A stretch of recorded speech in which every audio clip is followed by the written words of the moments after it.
नमस्कार, म टेकनारायण भट्टराई। पहाडमा खान नपुगेर समथर चितवनमा बसाई सरेका त्यो बेलाका छविलाल दाहाल, जो पछि माओवादी सुप्रिमो प्रचण्ड हुँदै 2 पटकसम्म यो देशको प्रधानमन्त्री बने, उनै छविलाल उर्फ प्रचण्ड भन्दैछन्, सपना हो कि विपना जस्तो लाग्दैछ। म अचम्मै पर्छु कि कसरी म 2 पटक यो देशको प्रधानमन्त्री बने। खान नपुग्ने हालतबाट फेरिएर बदलिएर आजको भरिपूर्ण स्थितिमा आइपुग्दा प्रचण्ड स्वयंलाई यो आफ्नो तरक्कीमा पत्यार लागिरहेको छैन। कतै सपना हो कि जस्तो लाग्दैछ अरे। पहिले त सपना र विपनाको भेद पाउन नसकेको बताउँदै गरेका प्रचण्डका कुरा सुनौँ, निकै छोटो अंश छ। त्यसपछि जनताले भेउ र भेद पाउन नसकेका कुरा के छन् त्यो पनि प्रचण्डलाई सुनाउनु छ आज। तपाईहरुले हेर्नुभयो भने साँच्चै नै पहाडमा खान नपुगेर चितवन बसाई सरेको परिवारको एउटा बच्चा 2 चोटि त म प्रधानमन्त्री भइसके गणतन्त्र नेपालको। कसरी यो सम्भव भयो यसो हेर्यो भने आफैलाई सपना हो कि विपना जस्तो लाग्छ।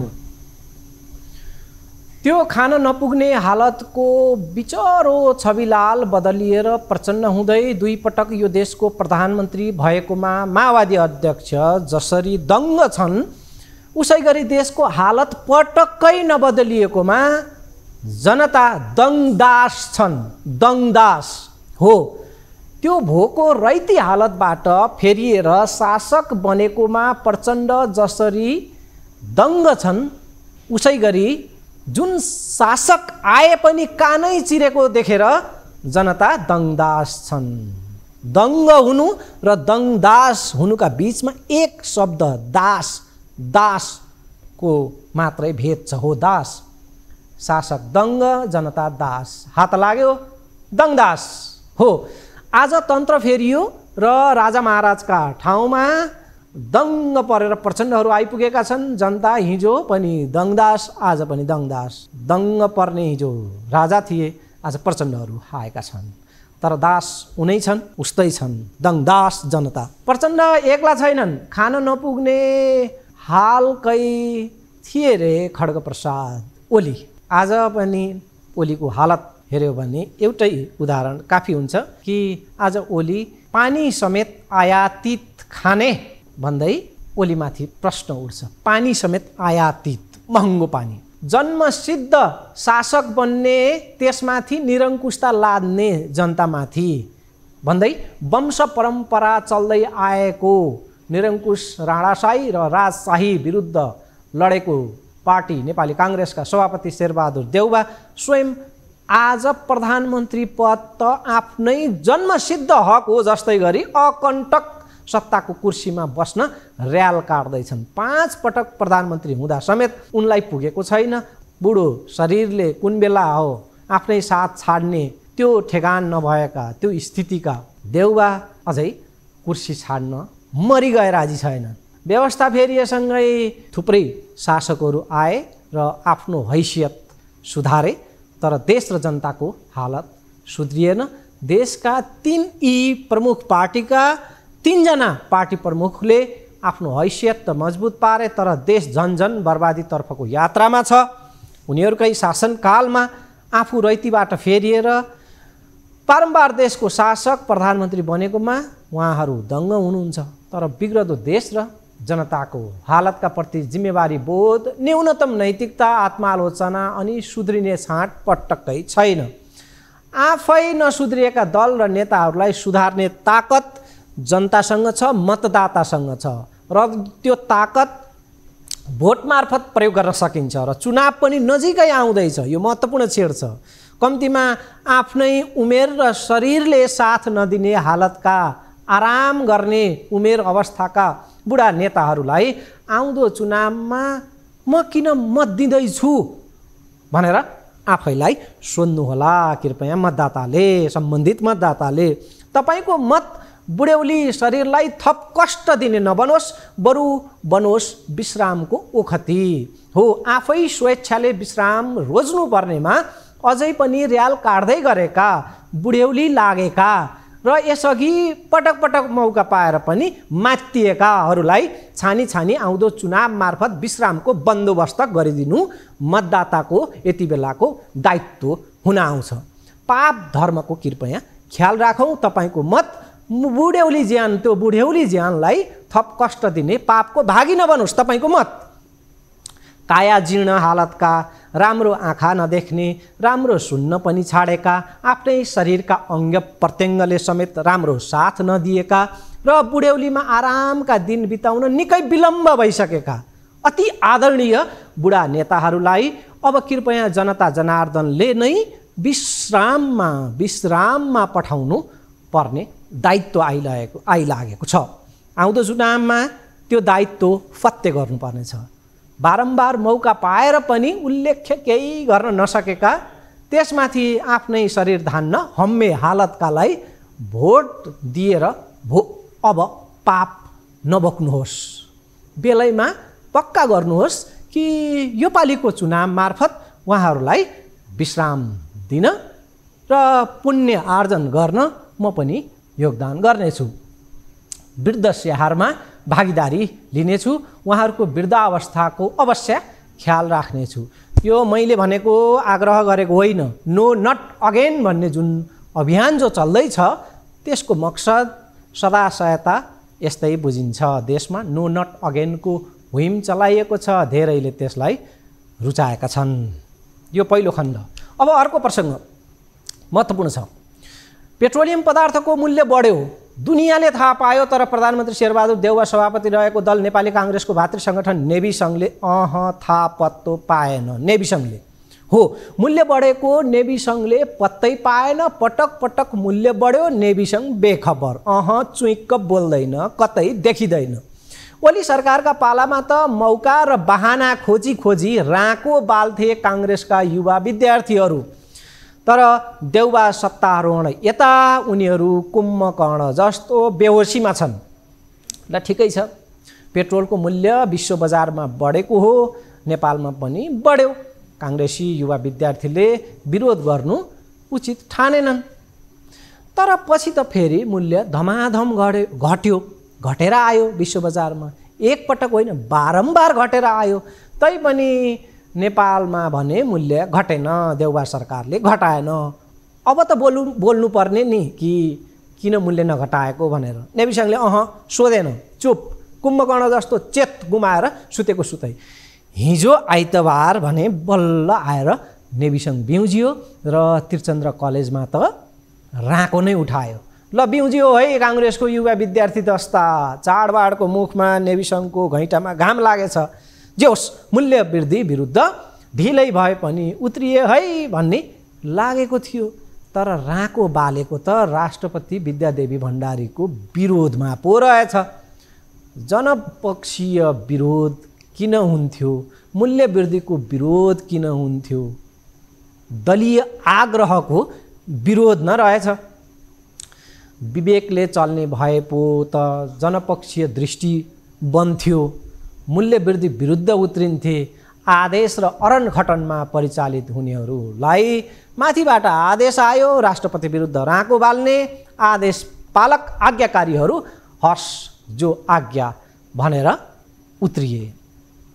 ध्यान तान्ने विषय छ कि आदेश दुई तहमा थियो। दुई तहमा एक थियो नेभी सङ्घलाई राष्ट्रपति विरुद्ध राँको बाल्नु भन्ने आदेश, अर्को थियो प्रहरीलाई राँको ननिमाउनु र ती विद्यार्थीमाथि लाठी चार्ज नगर्नु भन्ने। यी दुई आदेश बाहक एकै थिए, गृहमन्त्री बालकृष्ण खाँड। सत्ताधारी सडकमा उत्रिएपछि दृश्य उल्टो देखियो। प्रहरीले आन्दोलनकारीमाथि होइन, आन्दोलनकारीले प्रहरीमाथि ढुङ्गा र लाठी बर्साए। आदेश मुताबिक आन्दोलनकारी उग्र, तर प्रहरी संयमित प्रस्तुत भए।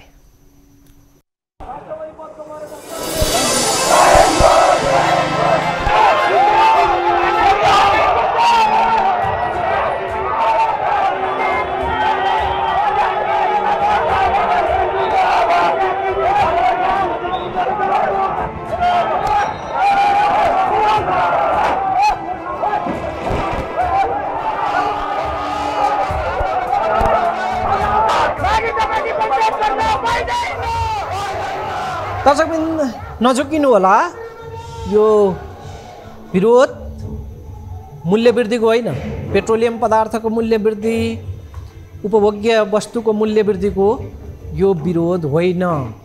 मूल्य वृद्धिसँग नेभी सङ्घलाई लेनादेना छैन, सत्ताधारी नै पर्यो। राष्ट्रपति विद्यादेवी भण्डारीले नागरिकता विधेयक प्रमाणीकरण नगरेको विरोधमा नेभी सङ्घ राँको, लाठी र इटा ढुङ्गा बोकेर सडकमा उत्रिएको हो। सडकमा सर्वसाधारणका सवारी साधन, सार्वजनिक सवारी साधनहरू पिल्सिएको दृश्यमा देखिन्छ। निकै उग्र थियो आन्दोलन, यो विरोध, तर प्रहरी निकै संयमित बन्यो, किनकि प्रहरीलाई संयमित बन्नु भन्ने आदेश थियो। त्रिचन्द्र कलेज क्षेत्रलाई रणमैदान बनाइयो। सरकार आफ्नै पार्टीको हुँदा क्याम्पस र सडकमा उपद्रव मचाउनुको यो मजा नै बेग्लै।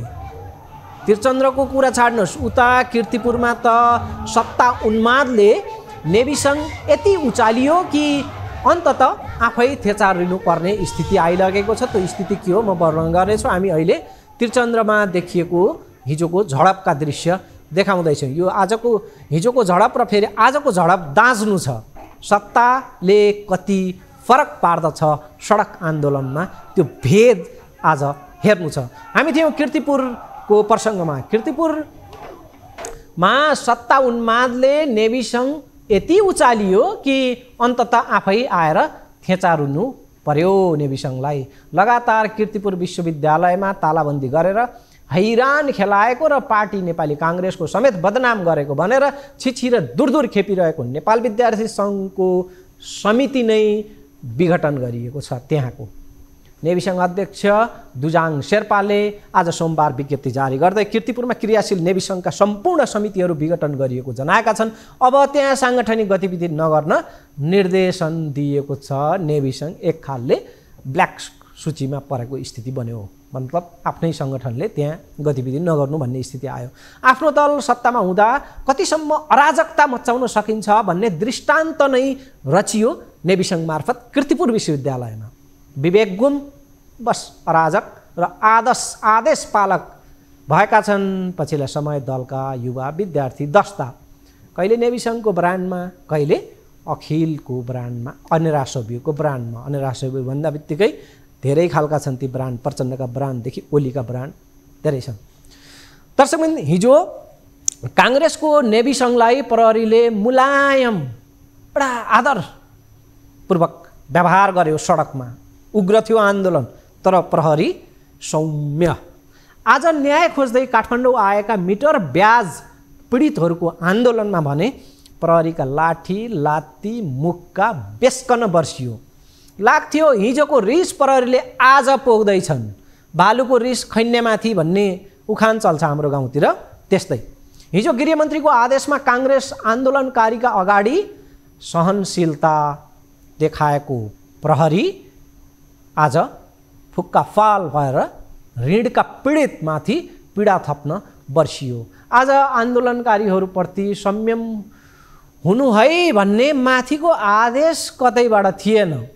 कुट्न पाएपछि प्रहरीले विवेक पुर्याउने त कुरै आएन। मिटर ब्याजी विरुद्धको आन्दोलनमा यतिखेर प्रहरीले हस्तक्षेप गरेको छ। आन्दोलनकारीहरूलाई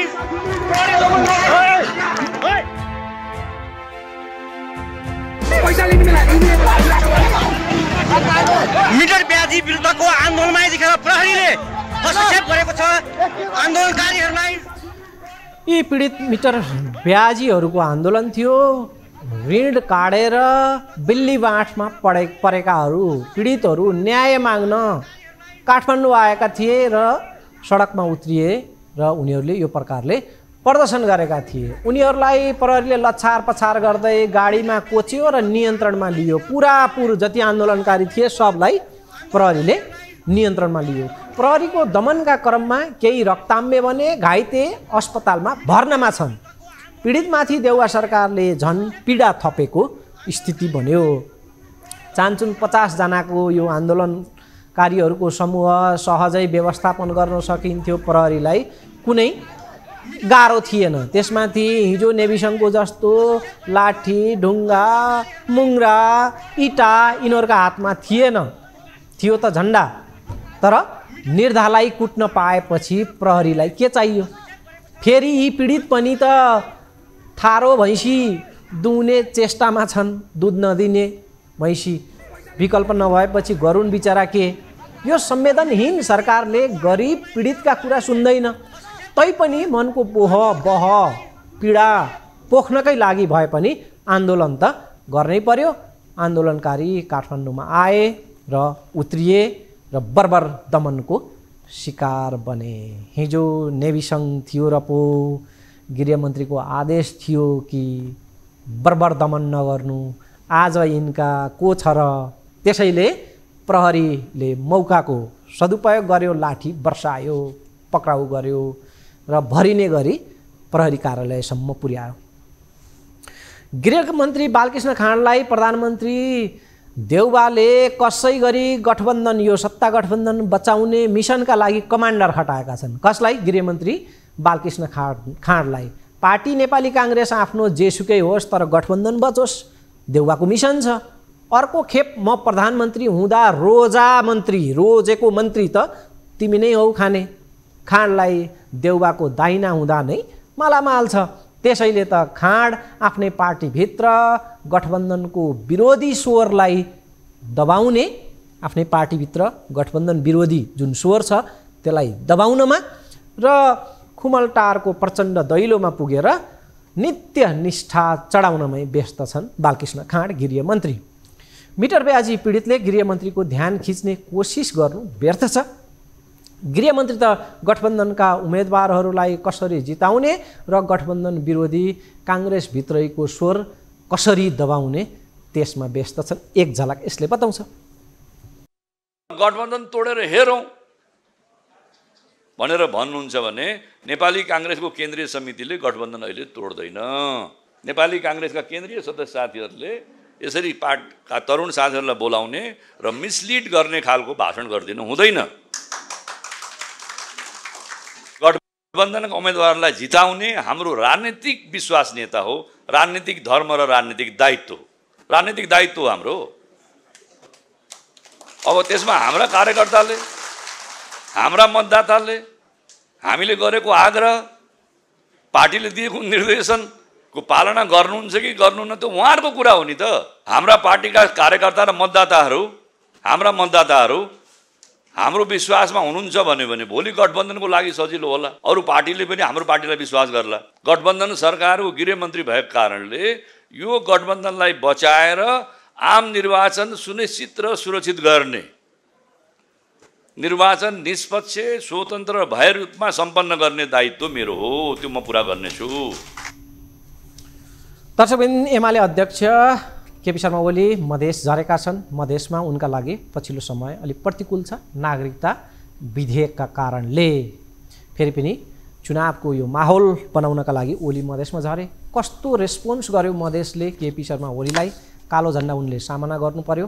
त्यसको विवरण हामी पेश गर्नेछौँ। पछिल्लो समय बालुवाटार जुन प्रधानमन्त्रीको सरकारी निवास हो त्यसलाई दलीय अखडा बनाइएको छ।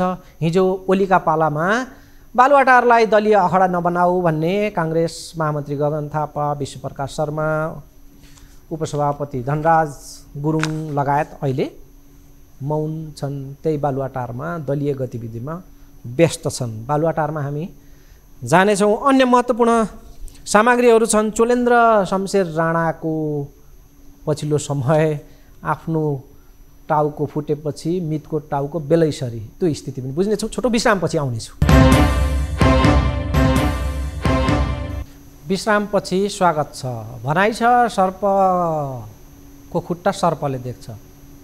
सर्वोच्च अदालतका निलम्बित प्रधान न्यायाधीश चोलेन्द्र शमशेर राणाले पनि आफूले देखेका खुट्टा अहिले इसारा गरिरहेका छन्। त्यसमा हामी जानु अघि एमाले अध्यक्ष केपी शर्मा ओली आज मधेस झर्दा जे अनुभव गरे उनकै मुखबाट सुनौँ। मैले अहिले भर्खरै सञ्चार माध्यमहरूबाट थाहा पाएँ, मलाई कालो झन्डा देखाउन खोज्दा 11 जना युवाहरू गिरफ्तार भएका छन् भन्ने मैले सुने। म प्रहरी प्रशासनलाई प्रशासनलाई भन्न चाहन्छु, प्रहरीलाई भन्न चाहन्छु कि युवाहरू कसैले उल्क्याएर बहकाएर गलत सूचना दिएर एमाले नागरिकता दिन दिएन, एमालेको कारणले अध्यादेश के अरे विधेयक रोकिएको छ, ऐन हुन पाएन आदि प्रकारका भ्रमहरू फिजाएर त्यो 11 जना युवाहरूलाई कालो झण्डा देखाउन पठाएको पनि हुन सक्छ। तर ती भुलवश भ्रमवश कालो झण्डा देखाउन आएका पनि हुन सक्छन्। उनीहरूको गल्ती छैन। गल्ती हुनेलाई हामी केही नगर्ने, अनि ती गल्ती नगरेका बिचराहरू समातिएका छन्, तत्काल छोडिदिन म आग्रह गर्न चाहन्छु। प्रहरी प्रशासनले यो कुरा सुनोस् र तत्काल उनीहरूलाई रिहा गरोस्। ओलीले मधेसमा देखाएको उदारभाव, आफूलाई कालो झण्डा देखाउने क्रममा पक्राउ परेका युवाहरूलाई छाड्न तिनीहरू निर्दोष छन्, कसैको बहकावमा भ्रममा परेर तिनीहरू दिग्भ्रमित भएका हुन्, छाडिदिनुहोस् प्रहरीलाई उनको आग्रह। अर्को प्रसङ्ग, सर्वोच्च अदालतका निलम्बित प्रधान न्यायाधीश चोलेन्द्र शमशेर राणाले यति बेला पछिल्ला दिन उनी बयानबाजीमा छन् र बयानका क्रममा उनले आगो उकाल्दैछन्। एउटा कहावत छ, सर्पको खुट्टा सर्पले नै देख्छ। उनले सर्पका खुट्टा देखेका छन्, त्यसैले खुट्ट्याउँदै ती खुट्टाको खटिया उतार्दैछन्। आफै त महादेव कले देला बर। पहिले यो सुनौ। बारको दबावमा, राजनीतिक पार्टीको दबावमा, त्यस पछाडि पत्रकारको पत्र पत्रिकाको दबावमा म कुनै पनि हालतमा पदबाट जान्न भन्ने मेरो चाहिँ अठोट हो। म पछाडिको व्यक्तिलाई प्रधान न्यायाधीश तपाईँलाई बनाइदिन्छु भने पछाडि एउटा गुट हुँदैन?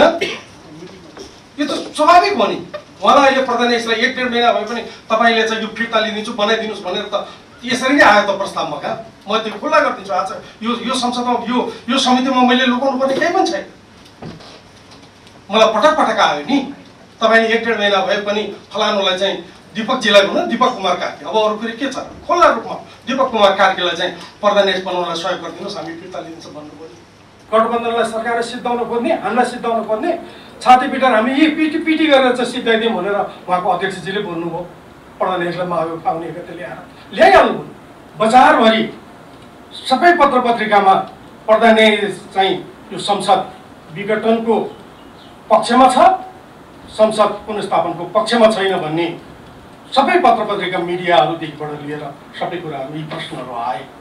आज हामीले मिडिया ट्रायलमा लिएर गयौँ, त्यस पछाडि पक्षमा रहेका यी न्यायाधीश, विपक्षमा रहेका यी न्यायाधीश, प्रधान न्यायाधीश विपक्षमा रहेका छन् भन्ने प्रश्नहरू आए पछाडि विश्वास र अविश्वास खडा हो। यसैको परिणाम हो यो महाभियोगको प्रस्ताव। हामी आफैले भ्रष्टाचारमा छ, हामी कहाँ बिचौलिया छ, विसङ्गति छ, अनि त्यस पछाडि बिचौलियाहरू छन्, हामी सबै भ्रष्टाचारी छौँ। जस्तो अब हाम्रो वरिष्ठ अधिवक्ता शम्भु थापाजीले टेलिभिजनको इन्टरभ्यूमै भनिदिनु नि, हामी न्यायाधीशलाई घुस खान्छौँ, न्यायाधीशले घुस खान्छ, घुस खाने चलन छ। यो त सबै भनिदिनु हो नि।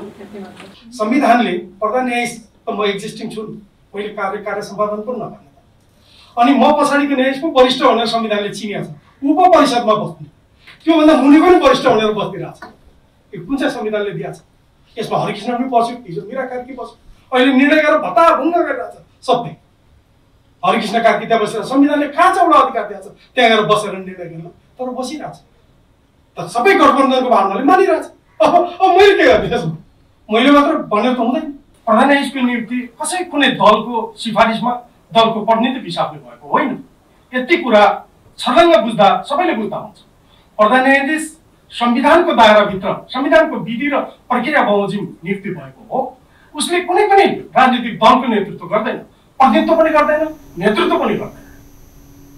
मर्ता क्या नै कर्ता भनिन्छ कि अहिले आफ्नो हालत खराब भएपछि प्रधान न्यायाधीश चोलेन्द्र शमशेर राणा सबैको खाल उतार्न उत्रिएका छन्। न्यायालयभित्रका विकृति आज आएर उनले खुट्टाइरहेका छन्। हिजो आफै त्यो निर्णायक पदमा रहँदा त्यहाँको बारका विकृतिहरू, मातहत न्यायाधीशहरूका विकृतिहरू सहेर चुपचाप त्यसको आफै भागीदारी भएर, हिस्सेदारी भएर त्यसबाट आफूले भरपुर लाभ लिए।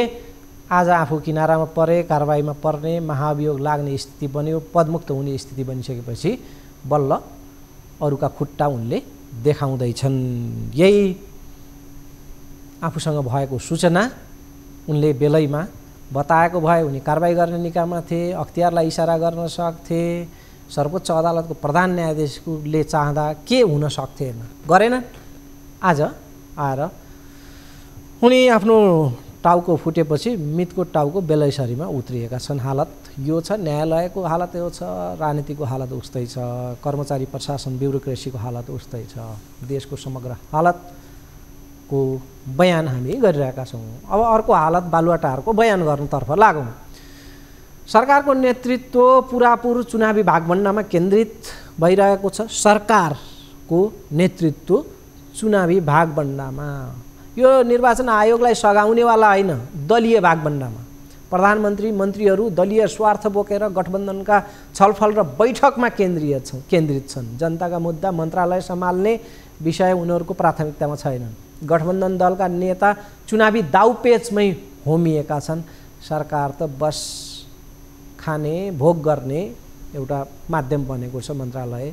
त्यो प्रकारले उनीहरूसँग सत्ताका मन्त्री, प्रधानमन्त्री अनि दलका नेताहरूसँग अहिले मिलेर प्रधानमन्त्रीको सरकारी निवास बालुवाटारलाई दलीय क्रीडास्थल बनाउने चाँजो पाँजो क्रियाकलाप अहिले चलिरहेको छ। देश र जनताका हितमा बालुवाटार नामको त्यो अखडा, त्यो थलो किञ्चित उपयोगमा छैन, छ त केवल दलीय स्वार्थ भजाउने अखडाका रूपमा। ल ठिकै छ, निवास न हो, सरकारी निवास न हो भनेर छाडिदिन पनि हुन्थ्यो, कति त्यसको टाउको दुखाइ गर्नु भनेर। तर निवास पनि रहेन, कहाँ निवास रहनु? त्यसलाई त सिंहदरबार बनाइएको छ। सिंहदरबारभन्दा माथिको निकाय बनाइएको छ। प्रधानमन्त्री र मन्त्रीहरू सिंहदरबारमा गए हमेसा बालुवाटारका कोठाचोटामा व्यस्त। मन्त्रालयका फाइल बोकेर मुख्य सचिव, कर्मचारीहरू, विभागीय कर्मचारीहरू बालुवाटार धाउनुपर्छ फाइल बोकेर। सिंहदरबारलाई पङ्गु बनाइएको छ, बस खाली भूत बङ्गला सरह स्थिति छ सिंहदरबारको। बालुवाटारमा शक्ति सारिएको छ सिंहदरबारको। हिजो केपी ओली सरकारका पालामा प्रधानमन्त्रीको सरकारी निवास बालुवाटारलाई एमाले दलको कार्यालय जस्तो अखडा बनाइयो, दलीय अखडा, गुटीय अखडा बनाइयो भनेर विरोध गर्ने नेपाली काङ्ग्रेसका महामन्त्री गगन थापा अहिले बालुवाटारमा काङ्ग्रेस पार्टी र गठबन्धनका बैठकमा निकै व्यस्त रहन्छन्। उनी कार्यदलमा सदस्य छन्, त्यस भएर बालुवाटार उनको व्यस्त रहने थलो बनेको छ। अर्का महामन्त्री विश्वप्रकाश शर्मादेखि उपसभापति धनराज गुरुङ लगायतले बालुवाटारलाई ओलीले पार्टी अखडा बनाए भनेर हिजो निकै कुर्लन्थे। उनीहरू अहिले आफ्ना सभापति देउवाले ओलीलाई समेत माथ दिने गरी बालुवाटारको धुली साथ पारिरहेको टुलु हेरेर बस्दैछन्। बालुवाटारमा के गर्न हुने, के गर्न नहुने, पाठ सिकाउने, पाठ पढाउने पालो परेको छ एमालेका भागमा। हिजो आफै गाली खाएका एमाले जन आज गाली गर्ने ठाउँमा छन्, गाली खाने ठाउँमा गगन, विश्वप्रकाश र धनराजहरू पुगेका छन्। यो आलो पालो चल्दै आएको छ, चलिरहन्छ, सायद आउँदा दिनमा पनि यो चलि नै रहनेछ। दर्शकबिन, सत्ता गठबन्धनमा सिट बाँडफाँड टुङ्ग्याउन निकै हम्मे परेको छ। निर्णायक भन्दै आज दिनभर बसेको गठबन्धनका शीर्ष नेताहरूको बैठक फेरि पनि बेमेलमै टुङ्गिएको छ, मिलनबिन्दु भेटिएको छैन। बैठकपछि जवाफ उही अघिल्ला दिनहरूमा जस्तै छ कि निर्णयको नजिकमा पुगियो, अबको बैठकमा सायद टुङ्गिएला। सञ्चार मन्त्री एवं सरकारका प्रवक्ता समेत रहेका काङ्ग्रेस नेता जो यो सिट बाँडफाँड कार्यदलका सदस्य पनि हुन्, नाम ज्ञानेन्द्र बहादुर कार्की। उनले दिएको आजको यो ताजा जानकारीबाटै गठबन्धनको सिट बाँडफाँडको स्थिति के छ त्यो बुझौँ। अब एउटै सिटमा 2-3 पक्षले दाबी गरेको अवस्था छ। त्यसलाई हामीले समाधान गरेर एउटै गठबन्धनको उम्मेदवार बनाउनु पर्नेछ। यी सब प्रयोजनका लागि द्विपक्षीय त्रिपक्षीय वार्ताहरू भइराखेको छ। अहिलेको आवश्यकता सबैले लचिलो हुनुको विकल्प छैन, तथापि पनि दलहरूको आफ्नो अडान छ र ती अडानमा हामीले अलिकति सूक्ष्म ढङ्गले नै विश्लेषण गर्दै अगाडि बढेको अहिलेको अवस्था छ। सुनिहाल्यौँ, एउटै सिटमा गठबन्धन दलभित्रबाट दोहोरो तेह्रो दाबी परिरहेको छ। दलगत कति सिट सङ्ख्या त्यो भाग लगाउनै बाँकी छ। कुन दलका भागमा कति सिट सङ्ख्या त्यो नै टुङ्गिएको छैन। सोमबार आज बिहान 9 बजेदेखि सुरु भएको बैठक 8 घन्टा 50 मिनट जसो लगभग 9 घन्टा बैठक बसेको थियो तर टुङ्गो लागेन। प्रतिनिधि सभाको प्रत्यक्षतर्फको 165 सिट र प्रदेश सभाको 330 सिटमा 5 दलीय गठबन्धनले सिटको भागभण्डा गरेर आगामी मङ्सिर 4 गतेका लागि तोकिएको चुनावी महासङ्ग्राममा भाग लिनु छ। यही सिट सङ्ख्यालाई गठबन्धनका 5 दलमा भागभण्डा लगाउने अहिले महाभारत चलिरहेको छ। अधिकांश क्षेत्रमा सहमति जुटेको दाबी चाहिँ गरिन्छ तर सहमति भइसकेको छैन र विवाद यथावत छ। समानुपातिक तर्फको बन्द सूची प्रस्तुत गर्ने दिन आइसक्यो। त्यो बन्द सूचीमा त विषय प्रवेश नै छैन। दलहरूको खास गरी सत्ता गठबन्धनभित्रको भागभण्डा नमिल्दा चुनावी कार्यतालिका नै कतै यिनीहरूले फेरबदल गर्ने हुन् कि भन्नेसम्मको डर पैदा भएको छ। सत्ताधारी नै परे जे पनि गर्न सक्छन्। गठबन्धनले सिट सङ्ख्या र निर्वाचन क्षेत्रका विषयमा सहमति जुटाउन काङ्ग्रेसबाट 3 जना, अन्य 4 दलबाट 2-2 जना गरेर 11 सदस्यीय कार्यदल बनेको छ। त्यो कार्यदल दिनभर रातभर बालुवाटारमा व्यस्त छ। बालुवाटार त्यो अखडा बनेको छ। सत्ता गठबन्धनको अखडा। समय सकियो। बिदा हुन्छु। नमस्कार।